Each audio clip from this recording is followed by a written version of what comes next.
जय हिंद साथियों, स्वागत है सबका एक नए वीडियो में। उम्मीद करते हैं आप लोगों की पढ़ाई बहुत अच्छी चल रही होगी और आप लोग जो है अच्छे से अपनी तैयारी को कर रहे होंगे। देखिए, जो बहुत ज़्यादा आप लोगों को क्वेश्चन आ रहा था कि जियोग्राफी भूगोल पे जो है कुछ जो इम्पोर्टेंट टॉपिक है उन पर प्रश्न कैसे बनते हैं और क्या क्या टॉपिक इम्पोर्टेंट उसको कैसे कैसे पढ़ लें, इसके आप लोगों का बहुत ज़्यादा क्वेरी था। ठीक है, तो जियोग्राफी में जो इम्पोर्टेंट टॉपिक है, विश्व का भूगोल और भारत के भूगोल दोनों को एक साथ में ले रहा हूँ और दोनों को जो है आप लोगों को सिर्फ मैं इंपॉर्टेंट चीज़ बता रहा हूँ। देखिए, आपको पढ़ना सब कुछ है, सारी चीज़ें इंपॉर्टेंट है, लेकिन मैं ये बता रहा हूँ जहाँ से मोस्टली क्वेश्चन बनते हैं। ठीक है, मोस्टली क्वेश्चन जहाँ से बन रहे हैं मैंने सिर्फ उन्हीं टॉपिक्स को छुआ इसमें। तो आप लोग इस बात का बिल्कुल ध्यान रखें कि पढ़िए आप सब कुछ, लेकिन मोस्टली जो क्वेश्चन बन रहे हैं वहाँ से मैंने इसको कवर किया है। तो चलिए शुरू करते हैं। सबसे पहले बात करते हैं विश्व के भूगोल की। ठीक है, तो विश्व भूगोल की बात करें तो विश्व भूगोल में आप लोगों को ब्रह्मांड और सौरमंडल, ठीक है, यहाँ से क्वेश्चन आप लोगों का आता है। ठीक है, ब्रह्मांड आप पढ़ेंगे और सौरमंडल में आपको सब कुछ पढ़ना है, पृथ्वी के बारे में, मंगल ग्रह के बारे में। ठीक है, यानी 8 ग्रहों के बारे में पढ़ना है, तारामंडल पूरा आपको पढ़ के चलना है। यहाँ से ये प्रश्न पक्का बनेगा। उसके अक्षांश एवं देशांतर बहुत छोटा चैप्टर है, लेकिन इससे जो अक्सर प्रश्न पूछा, जैसे पिछले में ही पूछा गया था कि देशांतरों की संख्या कितनी है, ठीक है, या अक्षांशों की संख्या कितनी है, ये भी आपसे पूछ सकता है अब। ठीक है, इससे पहले पूछा जा चुका देशांतरों की संख्या कितनी है, एक देशांतर के बीच में दूरी कितनी होती है, ठीक है, या अक्षांश के बीच में दूरी कितनी होती है, ये सारे क्वेश्चंस आपके पूछे गए क्वेश्चंस हैं। उसके बाद बात करें पृथ्वी की आंतरिक संरचना। ठीक है, पृथ्वी की आंतरिक संरचना से प्रश्न बहुत इंपॉर्टेंट क्वेश्चंस बनते हैं यहाँ से। ठीक है, मतलब एक नॉर्मल क्वेश्चंस यहाँ पे बनेंगे कि फेमा क्या है, ठीक है, और पृथ्वी की सबसे बाहरी कोर क्या है, सबसे आंतरिक कोर क्या है, ये सारी चीज़ें पूछता है। उसके बाद भूकंप और ज्वालामुखी, एक इम्पॉर्टेंट चैप्टर ये भी है, भूकंप और ज्वालामुखी। घास के मैदान बहुत इंपॉर्टेंट, ठीक है, मोस्ट इंपॉर्टेंट मैं इसको कहूँगा, ये मोस्ट इंपॉर्टेंट आपका टॉपिक होगा घास के मैदान। इसको आप लोग एक बार जरूर अच्छे से कर लीजिए।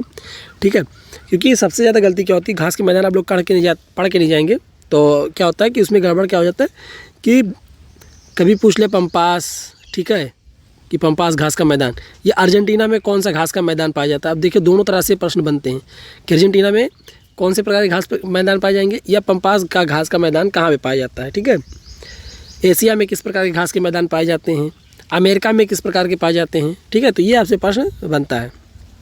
उसके बाद बात करें महाद्वीप। देखिए, जब महाद्वीप पढ़िए तो महाद्वीप में ही कौन से देश आते हैं, उस महाद्वीप में कौन कौन सी प्रमुख नदियाँ हैं, कौन कौन से प्रमुख झील हैं और कौन कौन से प्रमुख स्थल हैं। महाद्वीप पढ़ते समय आप क्लियर कर लीजिए। ठीक है, बस इतना छोटा से, मतलब देखिए, पढ़ने के आप तो बहुत सारी चीज़ें मिलेंगी, लेकिन आप इंपॉर्टेंट जो मैं बता दिया कि वहाँ से उससे संबंधित देश, प्रमुख नदियाँ, झील और स्थल पढ़ लीजिए, बस इससे ज़्यादा आप कोई कुछ पढ़ने का आवश्यकता नहीं। उसके बाद बात करें जलमंडल और जलवायु के बारे में। ठीक है, जलमंडल और जलवायु के बारे में आपको पढ़ना है। उसके बाद प्रमुख नहरें, सीमा रेखाएं और परियोजनाओं के बारे में आपको पढ़ना है। ठीक है, जो नहरों पे परियोजनाएं मुख्य चल रही है वो देखना है और सीमा रेखाएं देखनी है। ठीक है, हर देश की सीमा रेखा आपको मान के चलिए कि इंपॉर्टेंट ही लगेगी, लेकिन उसमें से कुछ ऐसे हैं जैसे कि जो प्रसिद्ध देश हैं उनके जरूर आपकी याद हो। ठीक है, नॉर्मल देशों को आपकी याद नहीं, कोई बात नहीं, लेकिन प्रसिद्ध देशों के जरूर याद होने चाहिए कि अमेरिका और कनाडा के बीच में कौन सा है। ठीक है, अब दक्षिणी अमेरिका उत्तरी अमेरिका को अलग करता है, उसको कौन सी परियोजना है या सीमा रेखा, उस सीमा रेखा को किस नाम जानते हैं, या कौन सी नहर है जो इन दोनों देशों को जोड़ती है। ठीक है, ये सारी चीज़ें आपसे पूछी जाएंगी। उसके बाद बात करें कृषि एवं उद्योग में। ठीक है, कृषि एवं उद्योग, कृषि और उद्योग से प्रश्न पूछे जाते हैं कि सबसे बड़ी कृषि किस देश की है, उद्योग कौन कौन से हैं। ठीक है, वहाँ से प्रश्न बनते हैं। उसके बाद बात करें भारत। देखिए, विश्व के भूगोल से मैंने आपको एक चीज़ बताना भूल गया कि आपके जो प्रश्न आते हैं विश्व के भूगोल से वो बहुत ज़्यादा नहीं आते, 1 से 2 प्रश्न ही आते हैं।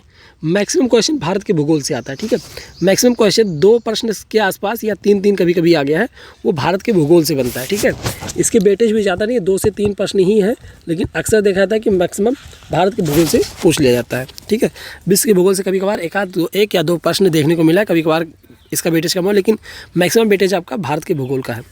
भारत के भूगोल में सबसे इंपॉर्टेंट आपका है कि भारत जो है सामान्य जानकारी, भारत के बारे में पूरी तरह से पता होना चाहिए, कौन सी नदी है, कौन से जो है उसकी लंबाई कितनी है, चौड़ाई कितनी है, कितने राज्य हैं, राज्यों से संबंधित चीज़ें क्या हैं। ठीक है, ये सारी चीज़ें आप लोग एक बार अच्छे से कर लीजिए। क्लियर।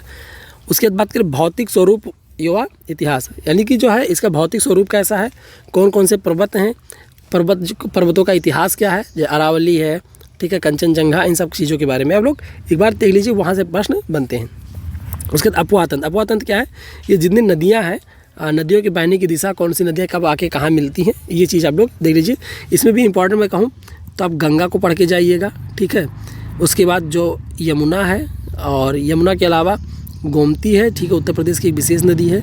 उसके बाद जो है नेपाल से निकलने वाली जितनी नदियाँ हैं उन सबको देख लीजिएगा, ठीक है। नेपाल से संबंधित जो नदियाँ हैं उनको ज़रूर एक बार देख लीजिएगा। उसके बाद झील, योवा, जलप्रपात, ठीक है। झील और जलप्रपात ज़्यादा बड़ा चैप्टर नहीं है, बहुत छोटे छोटे से कुछ इंपॉर्टेंट है, जैसे खारे पानी की झील, मीठे पानी की झील कौन सी है, ठीक है, सबसे बड़ी झील कौन सी है, सबसे ऊंचाई पे स्थित झील कौन सी है, ऐसे जलप्रपात में भी आप लोग देख लीजिएगा, बस बहुत ज़्यादा इसमें से नहीं पूछेगा। हाँ, उसके बाद बात करते हैं अगला चैप्टर आपका मिट्टी, ठीक है। मिट्टी के प्रकार, कौन सी मिट्टी में कौन से फसल उगते हैं, ये सारी चीज़ें आप लोग देख लीजिए।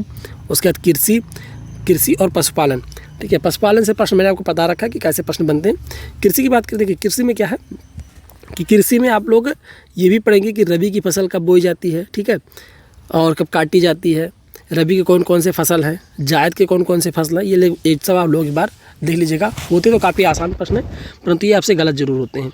उसके बाद खनिज और ऊर्जा संसाधन, ठीक है। खनिज, एल्युमिनियम, लोहा, ठीक है, कॉपर, ये कहाँ से निकलते हैं, कोयला, ठीक है, विद्युत ताप केंद्र, जैसे ऊर्जा संसाधन में आपके विद्युत ताप केंद्र हो गए, कौन कौन से प्रमुख हैं, कौन सा जो है कोयले पे आधारित है, कौन सा गैस आधारित है, ठीक है, ये सारी चीज़ें आपको क्वेश्चन बनेंगे। उसके बाद बात करते हैं उद्योग एवं परिवहन की, ठीक है। उद्योग एवं परिवहन से आपको प्रश्न करना है। और उसके बाद जनसंख्या बहुत इंपॉर्टेंट है, यहाँ से एक प्रश्न तो आप मान के चलिए कि लगभग पूछ ही लिया जाता है। अगर आपके 4 पेपर होने हैं, वैसे आपके 6 पेपर लगभग होंगे, तो 6 पेपरों में मान के चलिए कि लगभग 2 से 3 प्रश्न जनसंख्या के जरूर फंसेंगे आपके, ठीक है। उसके बाद जीआई टैग्स, जीआई टैग में जो है क्या, करंट में जितने जीआई टैग दिए जा रहे हैं करंट अफेयर्स में पूछ लेते हैं, कभी कभी पुराने भी पूछ लिए गए हैं, लेकिन आप मान के चलिए कि जीआई टैग आपके लिए बहुत इंपॉर्टेंट होने वाला है, ठीक है। तो इन चैप्टर्स को जो है एक नोट बना करके आप लोग नोट कर लीजिए, ठीक है, नोट तैयार कर लीजिए, वहाँ से प्रश्न आप लोग बनाते रहिए, ठीक है। बहुत सारे लोग नोट्स मांगते, देखिए भाई नोट्स, मेरे नोट्स आपको पढ़ के कोई फ़ायदा नहीं, आप जो है शॉर्ट नोट एक तैयार कीजिए, ठीक है। जब पढ़ते जाइए, जो आपको इंपॉर्टेंट लगे, या जो आप मान लीजिए कोई प्रीवियस ईयर क्वेश्चन कीजिए, कुछ इंपॉर्टेंट लगे तो उसको शॉर्ट नोट में जो है तैयार कर लीजिए, ठीक है। पॉइंट टू पॉइंट आप अपने शब्दों में लिखिए कि हाँ, जैसे भारत की राजधानी दिल्ली है, ठीक है, तब लिखना है दिल्ली, और लिखा दिल्ली, उसके बाद क्या लिख दोगे, राजधानी, ठीक है, ऐसे। अब आप पूरा लाइन नहीं लिखना, आपको पूरी सेंटेंस नहीं लिखने का आवश्यकता, शॉर्ट में लिखते जाइए, ठीक है। प्रमुख नदी, तो उसके आगे लिख दीजिए। अब नदी की विशेषता, जैसे आपने लिखा गंगा, ठीक है, तो गंगा के बारे में आपको जब लिखना है तो गंगा इतनी लंबी नहीं, यहाँ लिख दिया लंबाई, राज्य, ठीक है, कि राज्यों से होकर गुजरती है, तो गंगा से आपके क्लियर हो जाएगा गंगा कितने राज्यों से होकर गुजरती है। उसके उत्तर प्रदेश के लगने वाले ज़िले कौन कौन से हैं, यहाँ आप नोट कर लिया कि ज़िले कौन कौन से हैं। ऐसे करके आप जब शॉर्ट नोट तैयार कर लेंगे तो आप जो है आसानी से चीज़ें पढ़ लेंगे, ठीक है। मेन क्या गलती करते हैं आप लोग अपना दूसरे के नोट्स पे निर्भर होते हैं, और दूसरे का नोट्स आपको समझ में कम आता है, तो इसलिए आपको सही है कि आप जो है ज़्यादा समय दे करके इसको अपने नोट्स तैयार कर लीजिए, आपको हर परीक्षा में काम आने वाला, ना कि सिर्फ इसी परीक्षा में। बाकी कोई और डाउट है तो आप लोग कमेंट कर सकते हैं। फिर मिलते हैं अगले वीडियो में, आप सभी का धन्यवाद, हैव अ गुड डे।